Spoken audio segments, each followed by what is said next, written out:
Good afternoon. We welcome you to our PREMIS Investigator Seminar. This evening, we're pleased to have Richard Rothstein, who will be discussing his book, The Color of Law. I am Dr. Pam Straker, Director of Operations for the Brooklyn Health Disparity Center. I'm joined by Dr. Carlos Patu and Dr. Mauro Salafu, who are actually principal investigators for Transport, which is actually the sponsoring organization for PREMIS. Additionally, I want to thank Dr. Powderly, who actually provided some funding for this series, and I would like to thank NIH, who also provided funding. We also have the pleasure of having Dr. Daniel Elke, who is from the School of Public Health at Downstate. Lakia Maxwell joins us. She is the research education leader for the Transport program. So let me introduce Richard Rothstein. Richard Rothstein is a research associate of the Economic Policy Institute and a fellow at the Thurgood Marshall Institute of the NAACP Legal Defense Fund. He lives in California, where he is a fellow of the Haas Institute at the University of California, Berkeley. A former columnist for the New York Times, Rothstein has spent years documenting the evidence that government not merely ignored discriminatory practices in the residential sphere, but promoted them. The impact has been devastating for generations of African Americans who were denied the right to live where they wanted to live and raise their children and send them to the schools they felt were best. I would like to introduce Mr. Rothstein. Thank you very much, Dr. Straker. Is this all? You can hear me okay? Pretty well. Okay, well, all right. Well, thank you for inviting me to meet with you this afternoon. Let me begin by reminding you, all of us, that in the 20th century in this country, we had a civil rights movement. That civil rights movement began by challenging segregation in colleges and universities, and then went on, as you know, in 1954 to challenge segregation in elementary and secondary schools and won a Supreme Court ruling that prohibited legal segregation in elementary and secondary schools. And that 1954 Brown versus Board of Education gave inspiration to a movement of activists who engaged in everything from marches and demonstrations and civil disobedience against segregation. Many people were injured seriously in some of those events. Others lost their lives. But by the end of the 1960s, the civil rights movement, those activists had pretty much persuaded the country that racial segregation was wrong, immoral, harmful to both blacks and to whites, incompatible with our self-conception as a democratic society. In that period, through the 1960s, it succeeded with its activism in ending segregation in interstate transportation and buses and lunch counters and public accommodations of all kinds. And then in 1968, succeeded in getting a Fair Housing Act passed that prohibited future discrimination in the sale and rental of housing.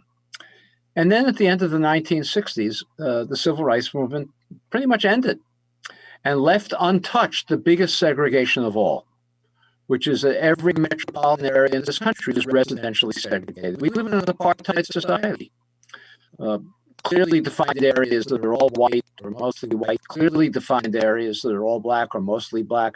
I've lived in many metropolitan areas in this country. Everyone I lived in lived like that, looked like that, rather.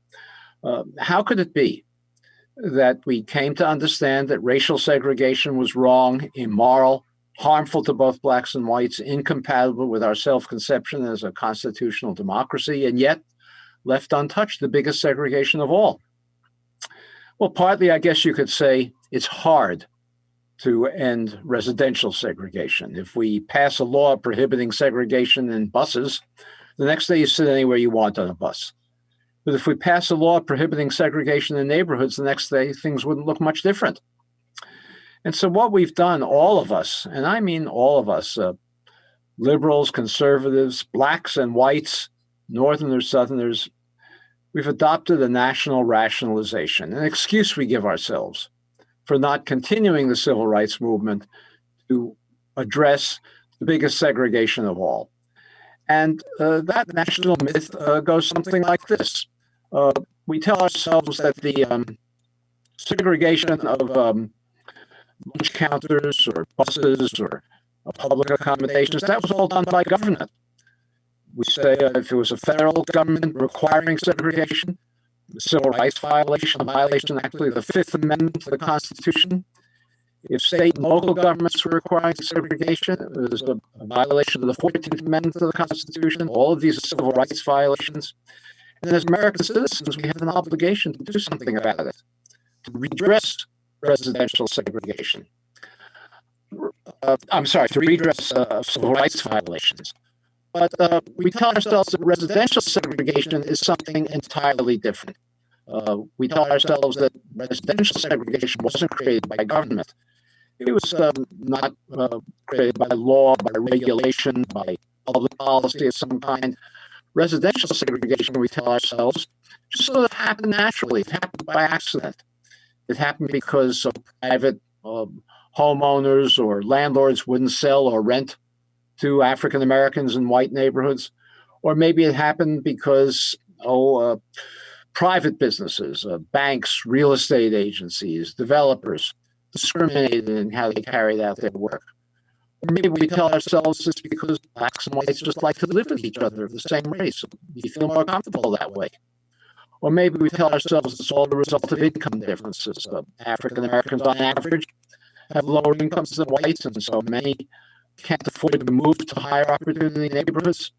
All of these individual, personal, bigoted, but non-governmental decisions is what's created residential segregation.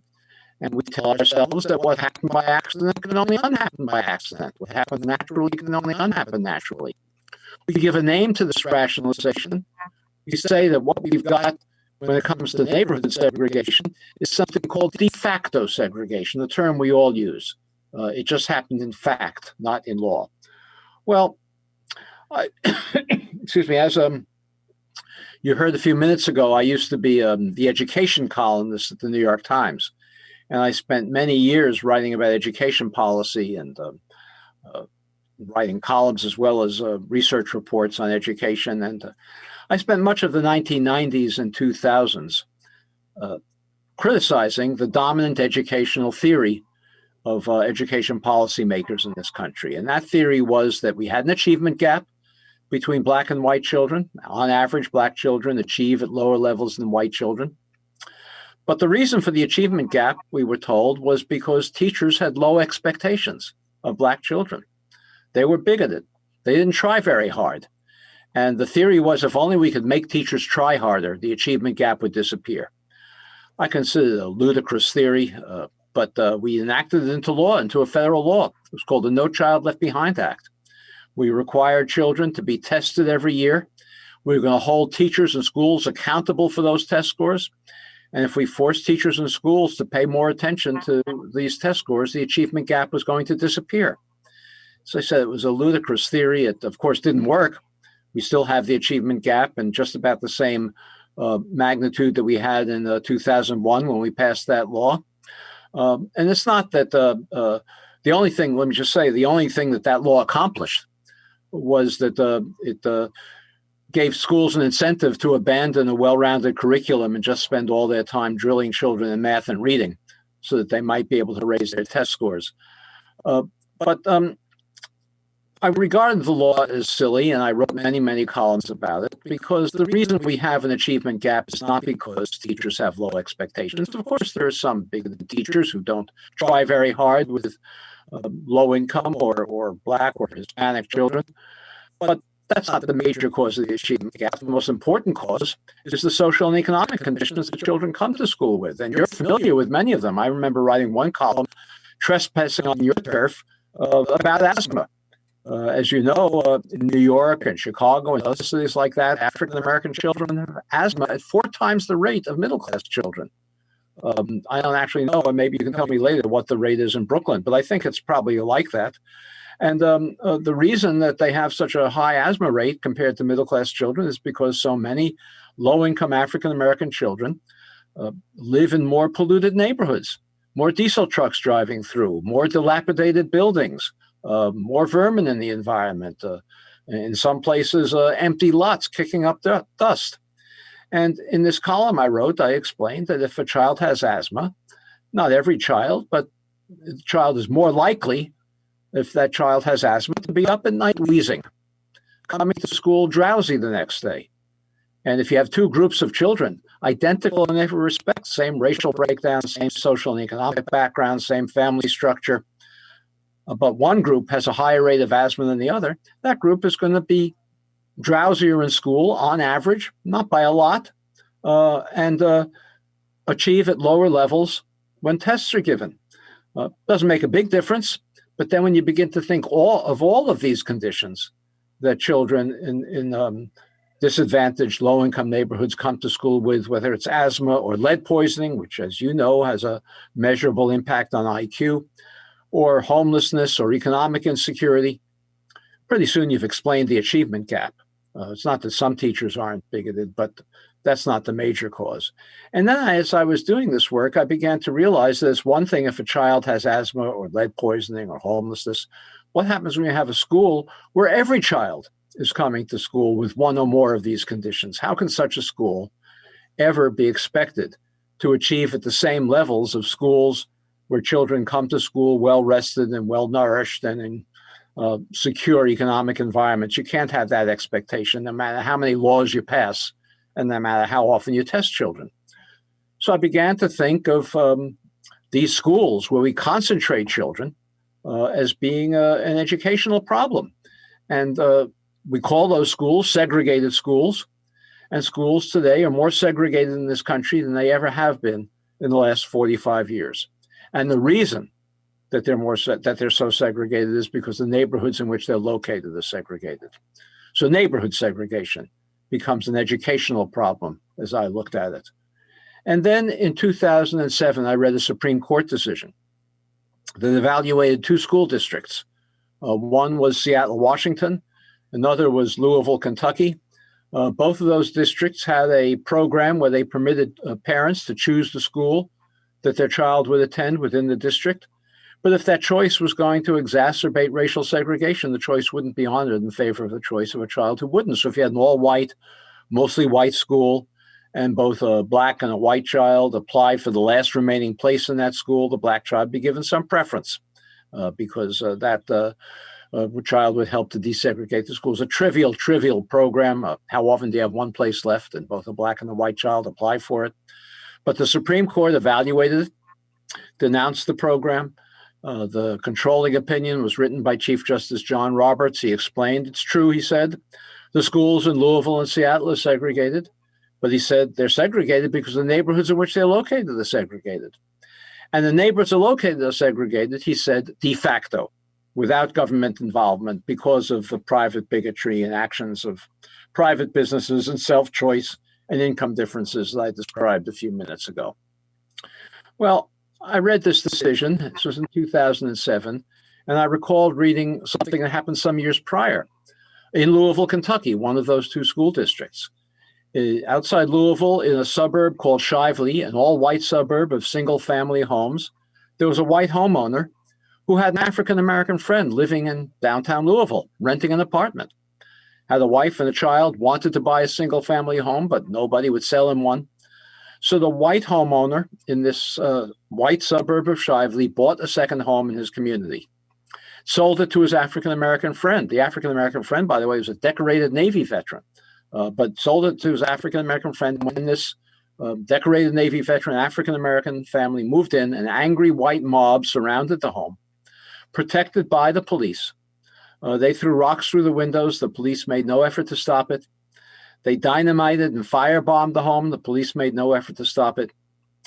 But when the riot was all over, the state of Kentucky arrested, tried, convicted, and jailed with a 15-year jail sentence the white homeowner for sedition, for having caused a riot by selling a home in a white neighborhood to a black family.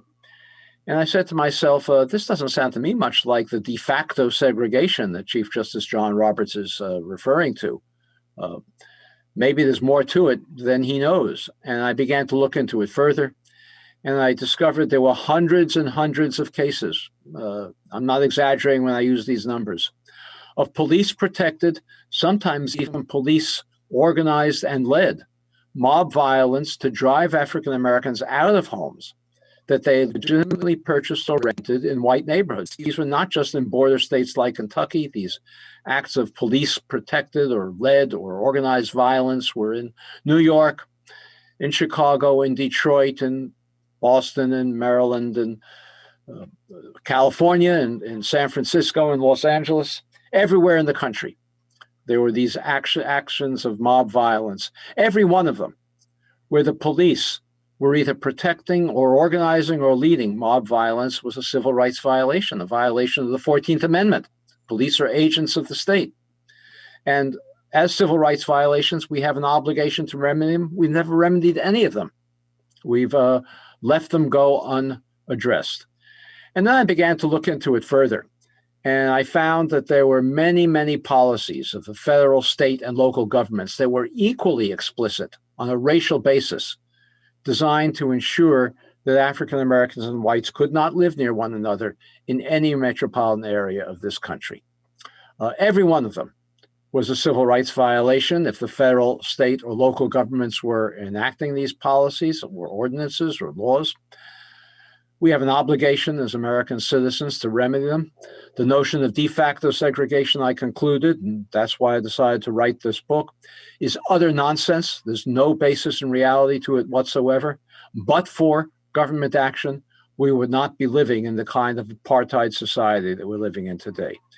So let me, for a few minutes this afternoon,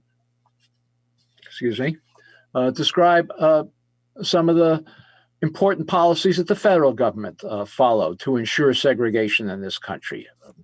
I can only talk to about a couple of them. There are many, many more described in my book. Let me begin with perhaps the most powerful one, and that's a program of the Federal Housing Administration and Veterans Administration in the post-World War II period that was designed explicitly to move the white working class and lower middle class population out of urban areas into single-family homes in all white suburbs. It was a racially explicit program.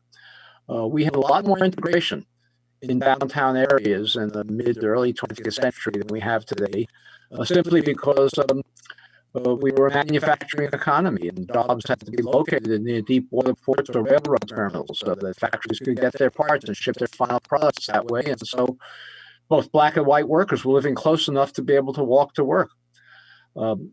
Well, the federal government decided it was going to move the whites only from this integrated population in urban areas out to single-family homes in all white suburbs. You're familiar with all of these suburbs. They exist in every community in the country, every metropolitan area of the country. They create a white noose around downtown areas. The biggest one that happens is not far from you, east of New York City, Levittown. 17,000 homes in one place. 17,000 homes. That's what Levitt wanted to build and did build eventually. He could never get the capital to buy the land or build these houses. No bank would be crazy enough to lend him the money for such a speculative idea. We weren't a suburban country at that time. The banks didn't even think people would want to buy these homes. And this was true of developers all over the country who wanted to use the post-war prosperity to buy to build suburban subdivisions. The only way that Levitt could get the capital to buy the land and to build these homes was by going to the Federal Housing Administration and Veterans Administration, submitting his plans for the development, the architectural design of the homes, the construction materials he was going to use, the layout of the streets, and a required commitment never to sell a home to an African American. Required. by the Federal Housing Administration and Veterans Administration. These agencies even required that Levitt place a clause in the deed of every home prohibiting resale to African Americans and rental to African Americans. And those deeds are still there today. And they're there today in almost all homes that were built in this country in the early 20th century up until about 1950. These two requirements, not to sell a home to an African American and to place a clause in the deed prohibiting resale to African Americans, was not the action of rogue bureaucrats. This was a written federal policy of the Federal Housing Administration and adopted by the Veterans Administration. The Federal Housing Administration had an underwriting manual that was distributed to appraisers all over the country, whose job it was to evaluate the application of builders or developers for bank guarantees, federal bank guarantees for their loans to build suburban subdivisions. The underwriting manual prohibited the recommendation of a federal bank guarantee for a project that was going to be integrated, that was going to sell to African Americans. The manual even prohibited the recommendation of a federal bank guarantee to a developer of an all-white project that was going to be located near where African Americans were living, because in the words of the manual, that would, quote, run the risk of infiltration by inharmonious racial groups. That's what the federal manual said. In my book, The Color of Law, I have a photograph of a 6-foot-high, half-mile-long concrete wall in Michigan that a developer was required to build to separate his proposed all-white development from a nearby African-American neighborhood. And unless he built that wall, the FHA was not going to guarantee his bank loans. And when he did, they did guarantee his bank loans. This was explicit federal policy written out in the manual. This notion of de facto segregation, as I say, is utter nonsense. We created a segregated society largely with this policy, but with many, many others as well that we live with today. And we live with it today for a very understandable and reason. Those homes in Levittown, for example, but the same thing is true anywhere in the country. If I give talks like this in many, many places, and I always have an example of a development just like Levittown in that community. They sold at the mid-20th century. Levitt sold them for about $8,000 a piece. Any returning war veteran from World War II, any working class family with a job in the post-war economy, black or white, could have afforded that kind of a home priced like that. The Veterans Administration even sold those homes, allowed those homes to be sold to returning war veterans with no down payment. Whites were, as I say, subsidized to purchase these homes. African Americans prohibited from doing so. Well, $8,000 then, it's about $100,000 today. So think of $100,000 as the price of these working class single family homes in suburbs all over the country.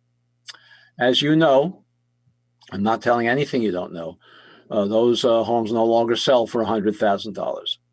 They sell for $300,000, $400,000, $500,000 in some parts of the country, much more than that. I wrote a column in the New York Times a couple months ago, about a community in California where those $100,000 homes now sell for $1.5 million. The white families who bought those homes gained over the next couple of generations wealth from the appreciation and the value of those homes. Most families in this country who have any wealth get it from the equity they have in their homes. Whites who were subsidized by the federal government to buy these homes at $100,000 had no idea that they were going to become middle class as a result of these purchases, but they did. They used this wealth that they gained from the appreciation and the value of their homes to send their children to college. They used it to take care of medical emergencies, perhaps, maybe temporary unemployment. If you have wealth, you can weather temporary unemployment. If you don't, as African Americans did not, because they were prohibited from participating in this wealth generating program, and you lose a job temporarily, you're pushed further down the economic scale permanently in many cases. The white families also use their wealth to subsidize their retirements, and they use their wealth to bequeath it to their children and grandchildren who then had down payments for their own homes. African Americans, as I say, prohibited from participating in this wealth generating program. Today, African American incomes, family incomes on average, are about 60% of white incomes. African American wealth is about 6% of white wealth, 5% of white wealth. You would think that if there was a 60% income ratio, there'd be a 60% wealth ratio as well. People can save the same amount of money from the same incomes. But this enormous disparity between a 60% income ratio and a 5% wealth ratio is entirely attributable to unconstitutional federal housing policy that was practiced in the mid-20th century, that we, all of us, have an obligation as American citizens to redress, and that we've never accepted that obligation. Well, there were many, many other policies that reinforced this one and created racial segregation. I can mention just a couple in the time I have left, but I won't go into too much detail. One of them was a policy of the Internal Revenue Service to grant tax exemptions to nonprofit institutions that were perpetuating or reinforcing or creating racial segregation of neighborhoods. In many cases, the mob violence that I described earlier that was driving African Americans out of homes in inner ring suburbs that they had legitimately purchased was led by parish priests who wanted to maintain the ethnic homogeneity of their parishes. Their churches continued to get tax exemptions, even this was an open policy. In fact, there was a minister and a church that was the plaintiff in the case that eventually prohibited courts from enforcing those racially exclusive deed clauses, the lead plaintiff in trying to defend them. Yet nothing was ever done about its tax exemptions. Every tax exemption that was given to one of these nonprofit agencies or institutions that perpetuated segregation was a constitutional violation. And in my book, I don't know where all of you are educated, but I talk about the University of Chicago, a well-known elite institution in this country. Robert Hutchins, the president and chancellor of the University of Chicago, throughout the 1940s, maintained an office of lawyers whose job it was to sue, to have African Americans evicted from homes that they had legitimately purchased in neighborhoods surrounding the University of Chicago. The University of Chicago's tax exemption was never challenged. At the state level, the National Association of Real Estate Boards, you'd say a private institution, had a code of ethics into the 1950s that prohibited sale of homes to African Americans in white neighborhoods. Every one of the realtors who subscribed to the code of ethics was licensed by a state licensing agency.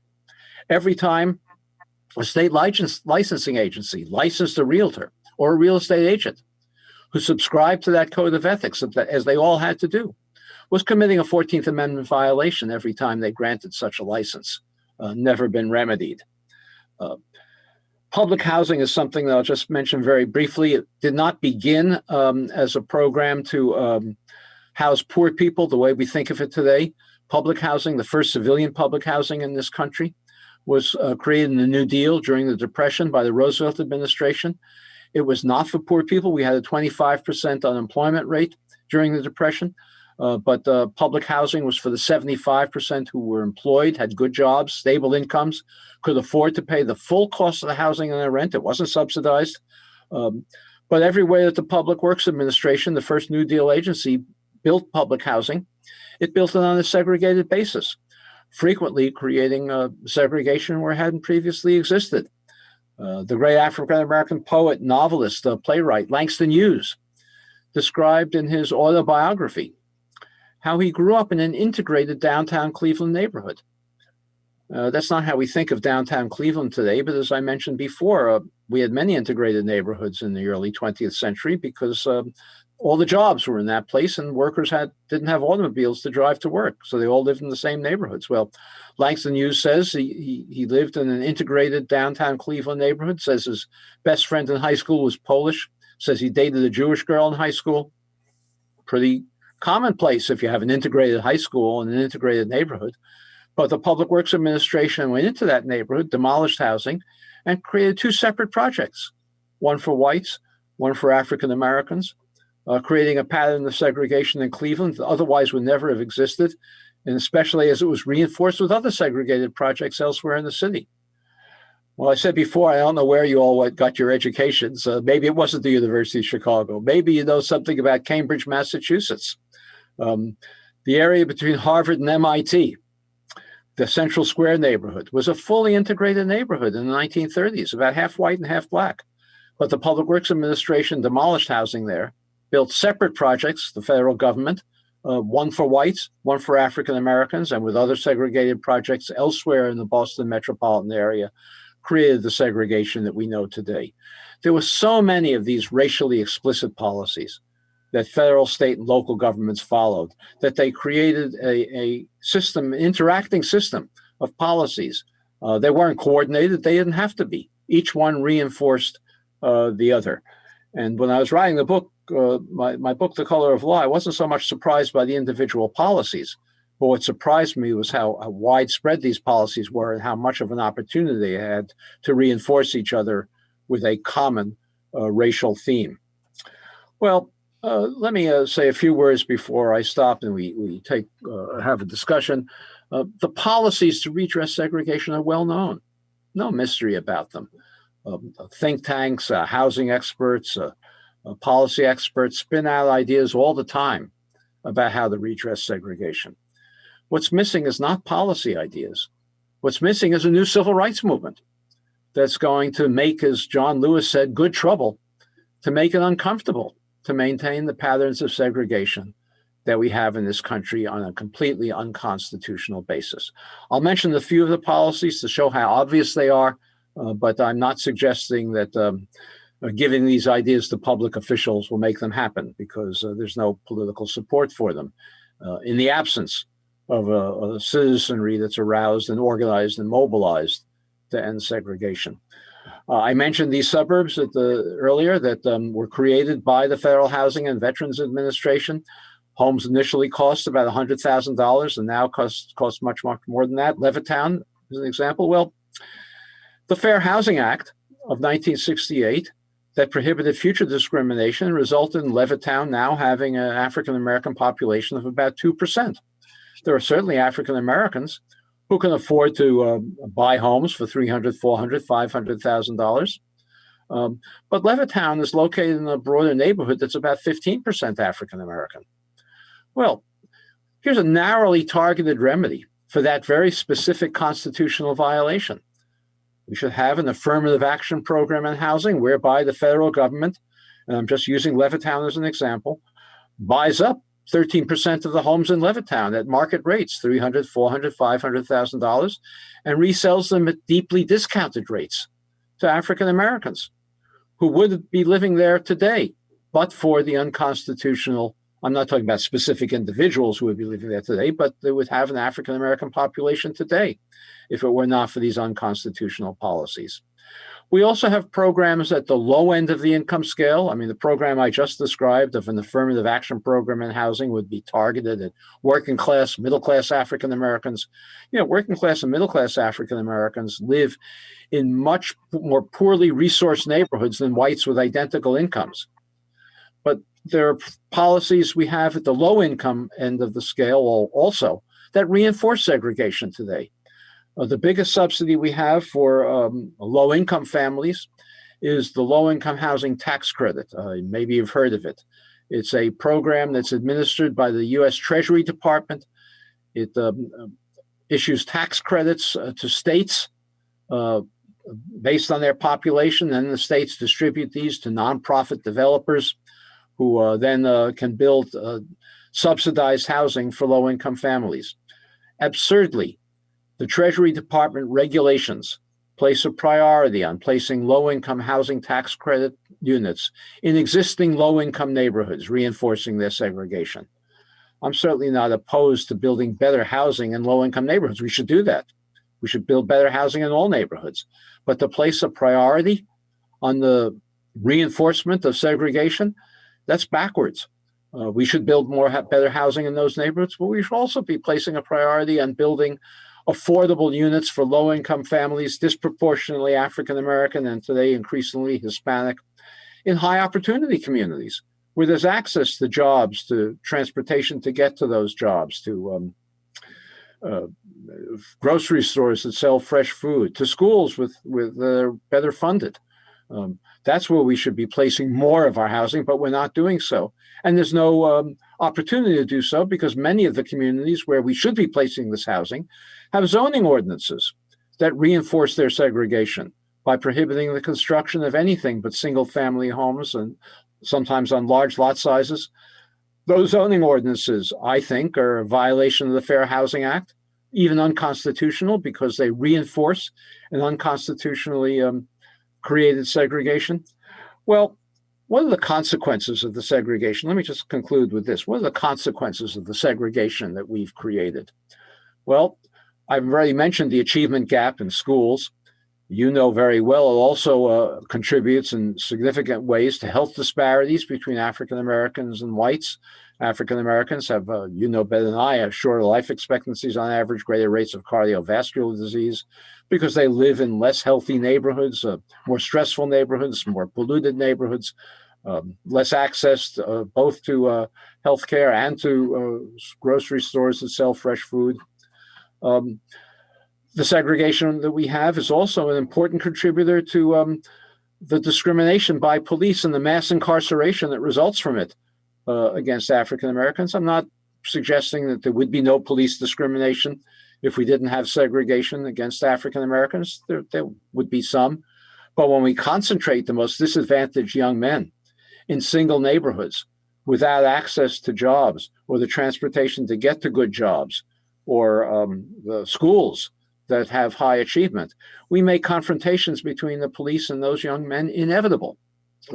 Police begin to operate and develop practices that are similar to what the occupying forces, police forces used in colonial countries in the 20th century, whether in India or the Congo.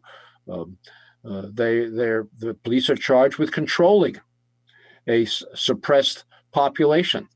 And the tactics they use, stop and frisk, well discussed in New York, and other forms of police abuse stem from that.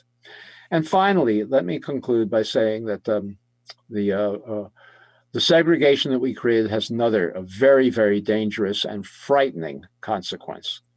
And that is that the political polarization that we have in this country today, extreme polarization, that largely tracks racial lines. It's not entirely racial, but it largely tracks racial lines. How can we ever create the common national identity that we need to preserve this democracy if so many African Americans and whites live so far from each other that we have no ability to empathize with each other, no ability to understand each other's life experiences? That's another consequence of this segregation that we've created and that we're paying a very, very deep price for now. Well, as I said, what we need to redress segregation is not more policy ideas. We've got lots of them. We need a new civil rights movement that's going to make it uncomfortable to maintain segregated patterns. I am working with a group of national civil rights leaders to create something we call a national committee to redress racial segregation. Its focus will not be throwing policy ideas out. Its focus will be in supporting local civil rights groups that can take direct action in their communities to redress segregation. We were about to launch this national committee before the social distancing of the pandemic started. We've put it on hold, but we're going to launch it again very soon. And if any of you want to be on the announcement list for this launch, maybe Dr. Straker or someone else can figure out a way of getting me a list of your attendees who want to be on that mailing list. And I'd be glad to make sure they get the announcement. With that, I want to thank you very much for your attention. And I look forward to engaging with you in the discussion and the Q&A session. Thank you. Thank you so much. I think you're going to have many people who may be interested. Wow. So we'll make sure that we get you a list. I'm going to turn it over to Dr. Elke at this point. I think he will have some interesting questions, and Dr. Sally Fu. Dr. Patu, please join in. All right. Well, thank you very much, Pam, and thank you very much, Richard, for joining us. This, your book, your work overall is incredibly eye-opening, and thank you for pointing out this important distinction between de facto and de jure segregation. We are, here in Brooklyn, we're about a mile away from Eastern Parkway. I don't know if you're familiar with Eastern Parkway, but it is considered to be one of the birthplaces of zoning, actually in the late 19th century. Now, you said a few words about zoning toward the very end of your talk there, but I wondered if you could walk us through a little bit about how zoning is used, how it has been employed historically, to really ingrain some of these inequities that you highlight, particularly when it comes to industrial and single family zoning. It all sounds terribly abstruse at times, but it has very real consequences to these residential patterns. So if you could talk a bit about that, I'd really appreciate it. Is Eastern Parkway the Jackie Robinson Parkway? It's close to it. It's near it. That's how you get to the Jackie Robinson. Okay, all right. Well, then that's something I'm very interested in. Well, in the early 20th century, let me say that the major federal policies that I talked about a few minutes ago didn't begin until the 1930s because the federal government wasn't involved in housing prior to the New Deal. So the segregated patterns that existed before that were frequently created by local government, not by the federal government. In many cases, the zoning was, I'm not familiar a lot with New York zoning in the 19th century, but the zoning movement in this country really began in the early 20th century in significant amounts. And local authorities divided up a city into zones. And you're familiar with them, single family home zones, apartment zones, and they authorized the placement of industrial sites, polluting sites, toxic waste sites in zones where African Americans, that was the criterion, the explicit criterion, in zones where African Americans were living. No polluting sites, no toxic waste sites were placed in zones where whites were living. In 1917, the Supreme Court, which at that time was under the obsession that the 14th Amendment had nothing to do with granting formerly enslaved people rights of citizenship, but they thought it was designed for the purpose of protecting property rights. And so the Supreme Court in 1917 prohibited some border state cities from creating racial zones, explicitly racial zones. They typically were worded so that if you were white, you couldn't move on to a majority black block, and if you were black, you couldn't move on to a majority white block, with the idea that over time, this would create segregation where it hadn't previously existed. If you just think about it for a minute, you'll realize that those zoning ordinances that prohibited movement would have had no meaning if we didn't have a lot of integrated neighborhoods at that time.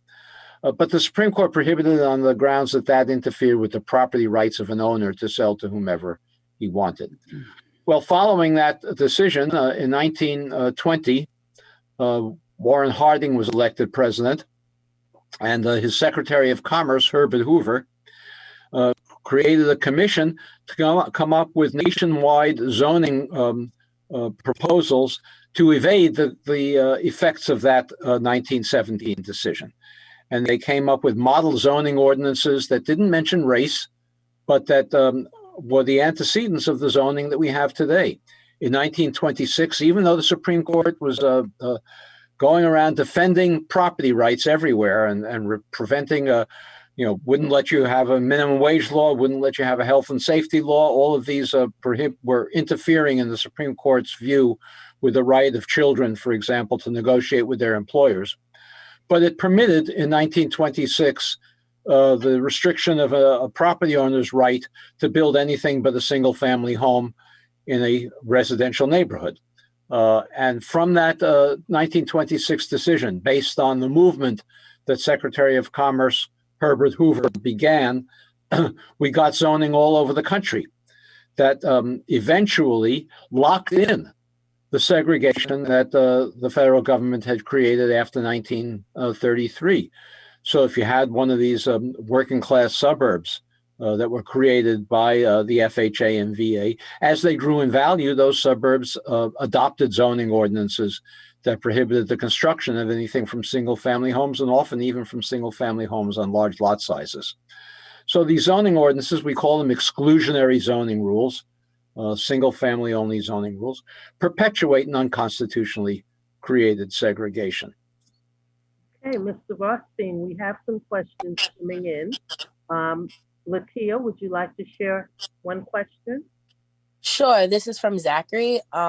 With the current state of the economy, African Americans are disproportionately out of work and can't afford their rent in places that were directly affected by the jury segregation. As you mentioned, gentrification has brought the rent of neighboring apartments to ridiculous prices.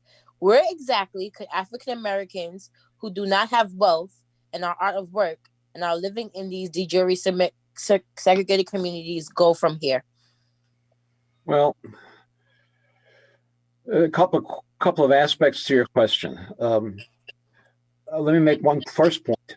I would not suggest that housing policies are the only way to solve these problems. We also need income policies, because one of the effects of the segregation that we've had was to depress African American incomes. Because they, as I mentioned earlier, if you have wealth, you can weather temporary unemployment. It's just one example. If you don't have wealth, you can't. So unconstitutional policies also contribute to the income gap. We need, for example, minimum wage laws that are much, much higher than the $15 that are talked about now. We need, of course, and you know this, we need a guarantee of health care so that people aren't impoverished as a result of a medical emergency. We need a reauthorization in practice of the right to organize unions that can raise the wages of low-income workers who are disproportionately minority. It's virtually impossible to organize unions now because of the way in which the National Labor Relations Act was watered down. By the way, the National Labor Relations Act, when it was passed, permitted the National Labor Relations Board, the agency that administers it, to authorize for exclusive bargaining rights unions that excluded African Americans from membership. So there are many unconstitutional policies that are behind that 60% income gap as well. So income policies are critical to what you're talking about. It's not just housing policies. When you come to gentrification, the policies to prevent massive displacement of gentrification are also well known. We need, for example, rigorous and strict rent control to prevent families from being effectively evicted because of an inability to pay rising rents in gentrifying neighborhoods. We need limits on condominium conversions in those neighborhoods. We need inclusionary zoning policies that require a set aside, as I said earlier, not just of units for low-income families, but for working and middle-class families, workforce housing. In many of these gentrifying neighborhoods, we have teachers and nurses and social workers and bus drivers, construction workers who can't afford market rate homes either. They make too little to afford market rate, too much to get subsidies under the low-income housing tax credit. So they wind up having to leave their neighborhoods and have longer and longer commuting. And there's another policy I'd like to mention, if I'm not taking too much time with this answer. Another policy I'd like to mention which should be implemented nationwide to prevent massive displacement from gentrification. That applies not to renters, but to homeowners.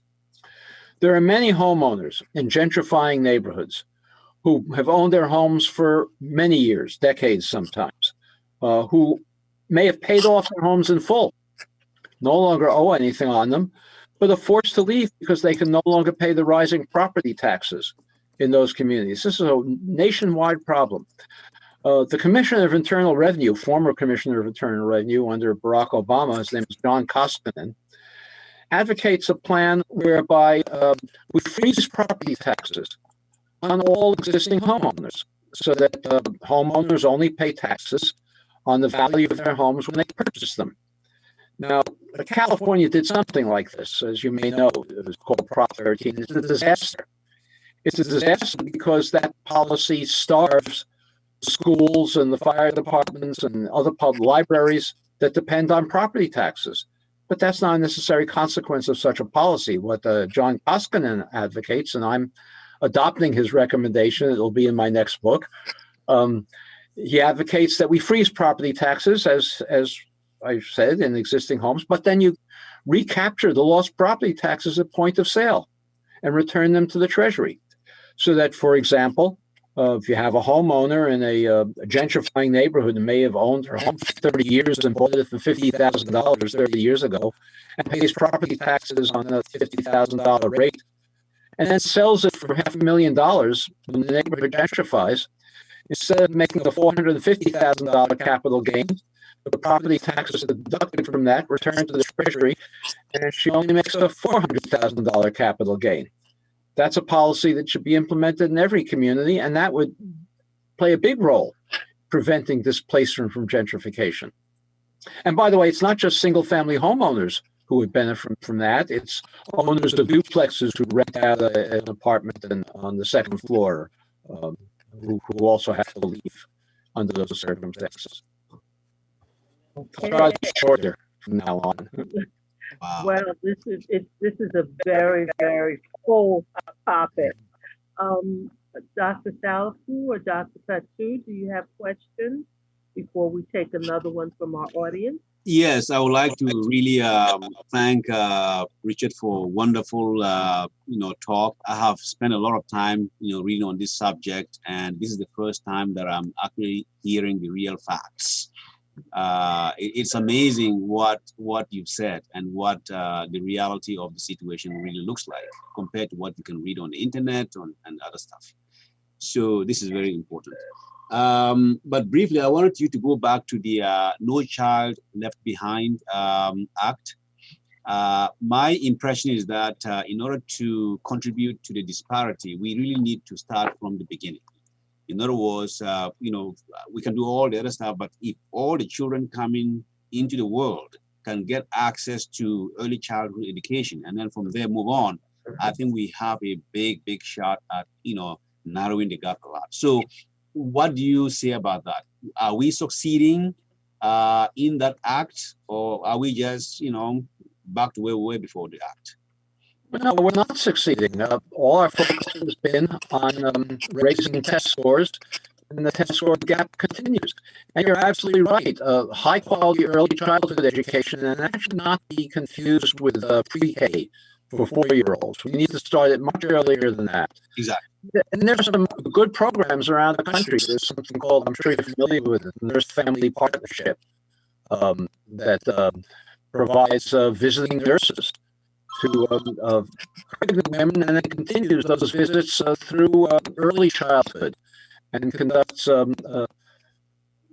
educational guidance for those families. And we need high quality early childhood programs, like you mentioned, not just babysitting and not drill in math and reading, but programs that develop children's fine motor skills and awareness of the world around them, which is very narrow for many children who grow up in segregated neighborhoods.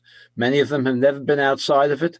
You can read about a hippopotamus much more easily if you've seen one in a zoo than if you just see the word and have never seen one. And so early childhood programs have to include those kinds of exposures as well. So you're absolutely right. And there's so many other things that we need to do. We need after school and summer programs that are not homework help, but that also expand the horizons of children. The big problem is, and this is something I referred to when I talked about No Child Left Behind, is you cannot evaluate the quality of these programs by the test scores of their children, of the children who leave from them. The achievement gap in math and reading is one aspect of inequality, but it's not the only aspect, and it's not the biggest aspect. We can manipulate higher test scores with a lot of drill, But without programs, high quality early childhood and the other programs like I've described, as well as healthcare. I mean, we should be putting health clinics in schools so that children and their families can get access to high quality healthcare, preventive healthcare as well. All of these things develop aspects of the child that are not reducible to a math and reading test score, and they're absolutely essential. I will say, though, that while I agree with you that these things can narrow the achievement gap, so long as children are living in neighborhoods of concentrated poverty, we're not going to eliminate the achievement gap. So the fundamental policy is redressing segregation, but I agree with you about all the other things you've described. Okay, Lakia, you have another question? I wanted to follow through with that just quickly. A week from now, I am going to be giving a talk to the Greater New York Hospitals Association, and I'll be referencing your book. I just wanted to know that. Good. I'm flattered. Lakia? Yes, our next question is, can you comment on how expressways such as the Robert Morris Expressway and other highways have created de jure segregation? Well, sure. Well, you all know the story of Robert Moses. You're in New York. You know how he built what was it, the Southern State Parkway and the Northern State Parkway with bridges that were so low that people couldn't come by buses to get to Jones Beach because he wanted to keep African Americans. That was his explicit purpose. But throughout the country, it wasn't just Robert Moses. When the interstate highway system was built, beginning in the 1950s, local officials were given the authority to design the routes of the spurs from those interstates into their cities. And very, very frequently, not always, but very frequently, those spurs were designed for the purpose of creating segregation or for the purpose of displacing historic African-American neighborhoods that those local officials wanted to move farther away from downtown areas. The best example I know of that, and maybe some of you are familiar with it, is of the first one, is the Dan Ryan Expressway in Chicago, which is a barrier between black and white neighborhoods. That's how it was designed. In The Color of Law, I describe how I-95 in Miami was routed to destroy a historic and thriving African-American neighborhood and force the residents to move farther away from the city. And this was done in many, many communities across the country, and it was racially explicit. So this is another example of the state policy being used to create segregation.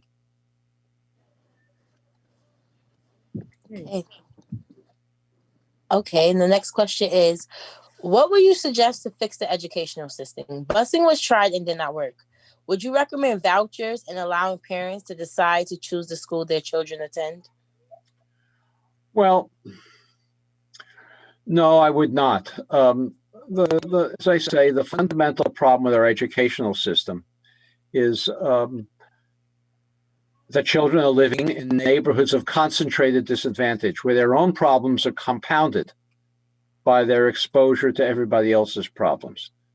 I don't, New York is a very unusual place, and so my answer is not going to focus specifically on New York. But you have a subway system, you have a transportation system that enables children to access different neighborhoods that are not far away. But in most parts of the country, most African American and white children live so far from each other that there's no way that a voucher system or a magnet school system or any other attendance zone fiddling can give children access to schools in higher opportunity neighborhoods. We now have a lot of experience with charter schools, which some people thought was going to be a solution to this. In the end, charter schools have not solved the problem The average achievement of African-American children in charter schools is no greater than in regular public schools. There is a lot of money that goes into promoting charter schools. You don't hear about the successes of regular schools. There are certainly some great charter schools. There are also some great regular public schools. And on average, they're no different. And the reason is, it's easy to understand. When you deregulate any institution, what you do is permit expansion on the top of the quality and at the bottom of the quality. So if you have a charter school system that says, okay, charter schools don't need to hire certified teachers, some charter school operators will be smart enough to find very dedicated, mission-driven teachers who didn't go to education schools and get their credentials and hire them. And other charter school administrators will hire their cousin's daughter, who is untrained and unprepared. And so on average, what you've done is you've raised the ceiling and lowered the floor, and you get outcomes that are no different from regular public schools. With vouchers, we have a big difference in parents' ability to evaluate the quality of a school. And with vouchers, what you're going to do is get more highly educated, more motivated parents choosing better schools, and less educated, less motivated parents choosing worse schools. So I'm a big believer in public education, and but I'm a big believer in desegregated public education. All right, Dr. Elke. All right, thank you very much. Reading your book, it's easy enough to think that, well, the reason we came up with this raft of policies that had such horrific effects when it came to residential patterns and outcomes is because, well, people were racist, right? Or, you can also turn to the explanation of just structural, institutionalized racism. But there are several myths that I think you highlight that really kept alive some of these policies. And I wonder if you could comment on perhaps at least one or two of them. The one I have in mind particularly is the myth that was constructed about the appearance of African Americans wishing to move into a mainly white neighborhood, lowering property values. And how that myth got constructed and what the consequences were. And I guess another story that was often told was the fear of racial strife, right? If there's too much mixing, there's going to be fighting, there's going to be rioting, there's going to be strife.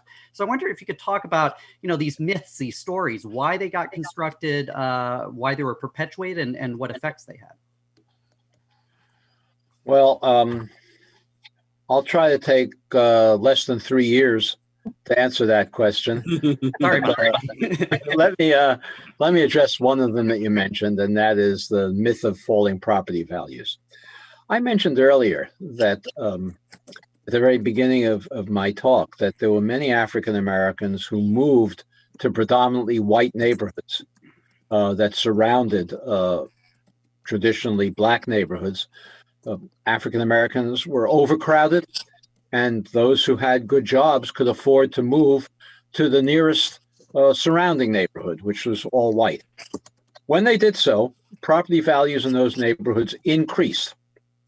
They increased because African Americans, who had a smaller supply of houses to choose from, because they were excluded from so many places than whites, African Americans were willing to pay much more for a home in one of these surrounding, typically either urban, suburban communities or inner ring suburbs, willing to pay much more than the white would.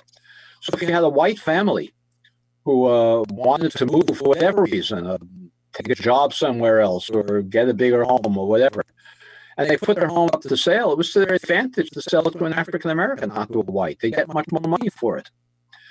But once that happened, and so property values increased. And if you went into these neighborhoods, and there are many, many accounts of it, you could just see that the Black homes were maintained much better. They had many more improvements in these neighborhoods. But then once they moved in, speculators and real estate agents preyed on that neighborhood preyed on people's fears, white people's fears, that their neighborhood was going to become a slum. Because, of course, African-American neighborhoods in the urban areas were in many cases slums because people were so overcrowded. So few services were provided, public services were provided. So it was easy for whites, even whites who may not have been bigoted to think that African Americans were slum dwellers and would bring those conditions with them. Well, these speculators would go into those communities and panic whites that if they didn't sell soon, they were going to lose all the value of their homes. Their property values would decrease. In The Color of Law, as you know, I describe one real estate agent speculator who bragged in a national magazine that he organized burglaries in neighborhoods after an African-American moved in to persuade whites living nearby that their neighborhood was going to deteriorate because of Black presence, hired young African-American men to drive through the neighborhood with their radios blasting, hired African-American women just to walk through the neighborhood pushing baby carriages. Many tactics like this these speculators used. And then they scared the white families. White families then sold their homes at much reduced value to the speculators, who then turned around and resold them to African Americans at above market value. But then once the neighborhood became all African American, the demand for those homes decreased because whites no longer wanted to live there. And so the property values then did decline.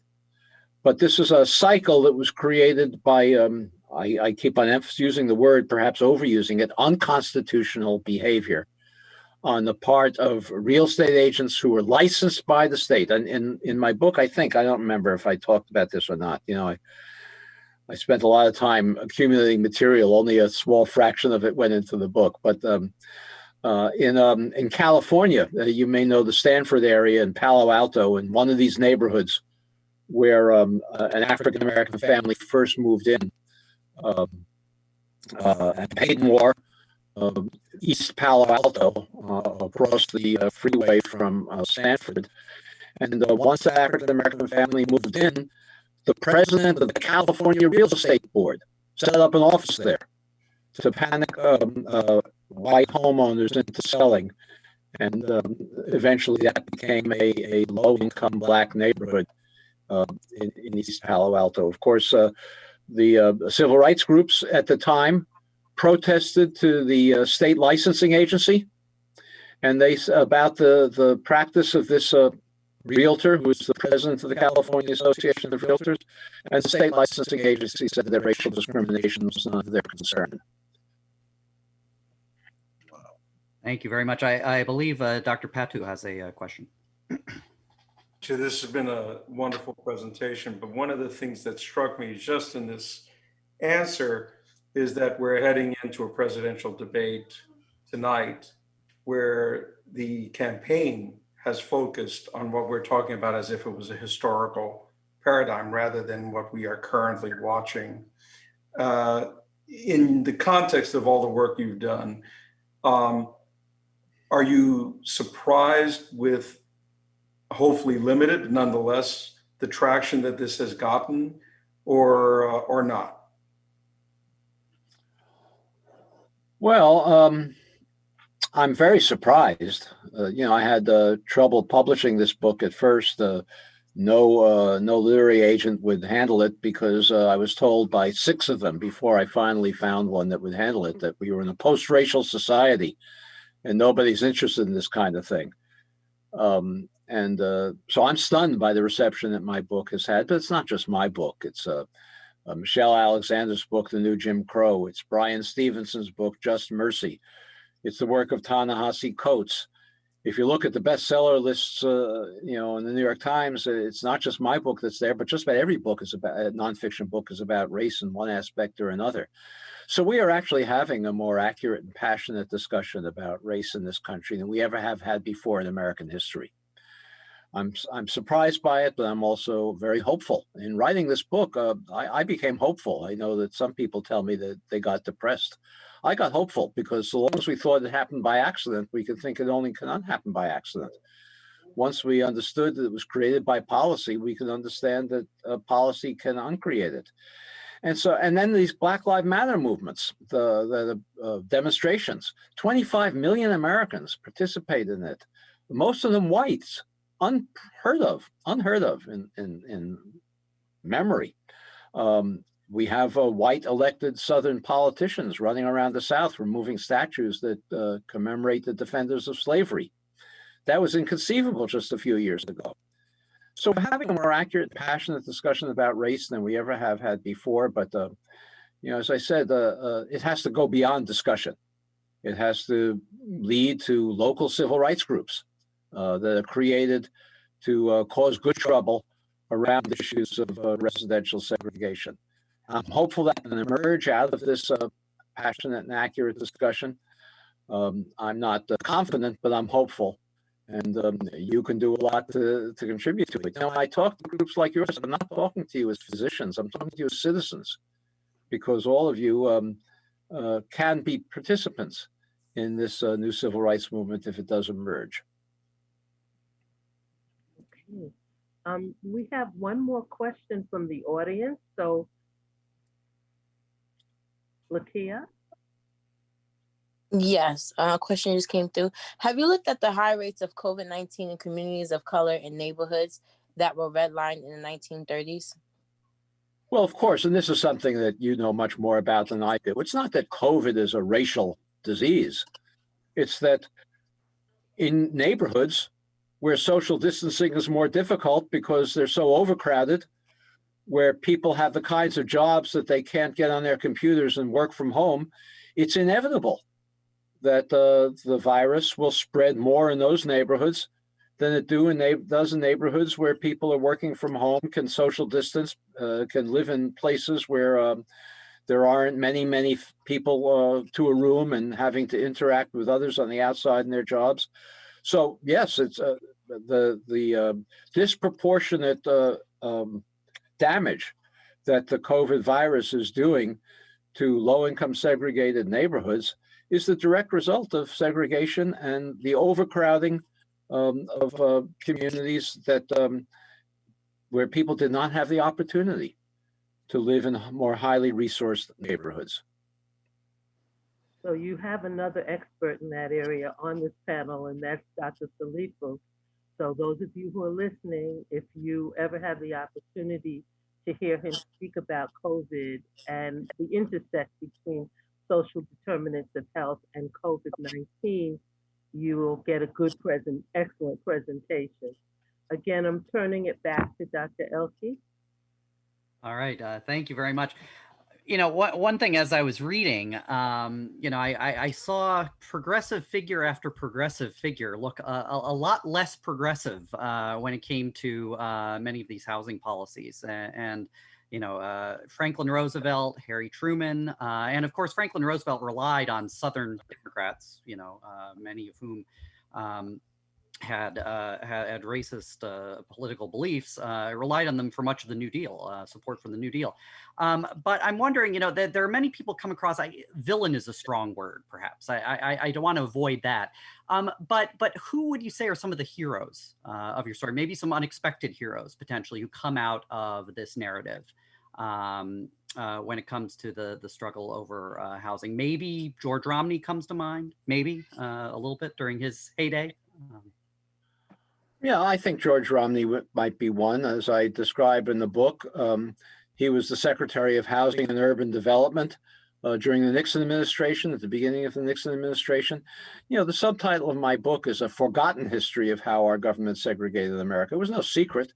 In the mid-20th century, everybody was well aware of the unconstitutional nature, well, they may not have used that term, of the government involvement in the creation of segregation. George Romney, as Secretary of Housing and Urban Development, said that the federal government had created a white noose, that term I used before, around areas. And he said it was the responsibility of the federal government to untie that noose.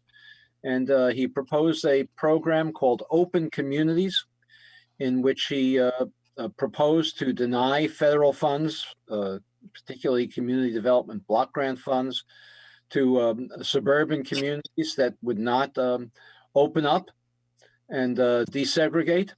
And he actually did withhold federal funds from 3 suburban communities, something that goes far beyond what the Obama administration was able or willing to do. He withheld it from an area near Cleveland. He withheld it from Warren, Michigan. He withheld it from Baltimore County. and President Nixon clamped down on him, made him cancel the Open Communities program, and we've never had anything so aggressive to challenge neighborhood segregation since. Thank you. So that's a hero for you. All right. Okay, do we have other questions? Yes, I see that I skipped one earlier. This is a follow-up of Dr. Elke's question. Can you discuss rezoning policies and mandatory proportions of low-income housing? Do you see that as a useful and or effective approach? Sure, but as I said, there's no political support for them.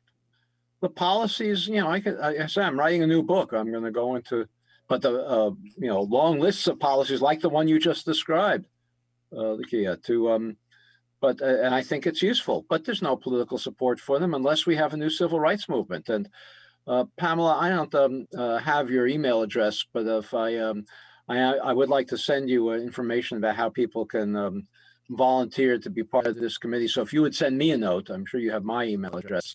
I will respond to it. I actually have your publicist, but well, I will get to you. All right. Okay. Well, yeah, get it to me. And in any event, so yes, I think, look again, in answer to your question, I think that's a useful policy. But the NIMBYs, the not in my backyard suburbanites, at this point, are powerful enough to stop that policy from being implemented. And so that's our challenge. It's not coming up with the policy ideas.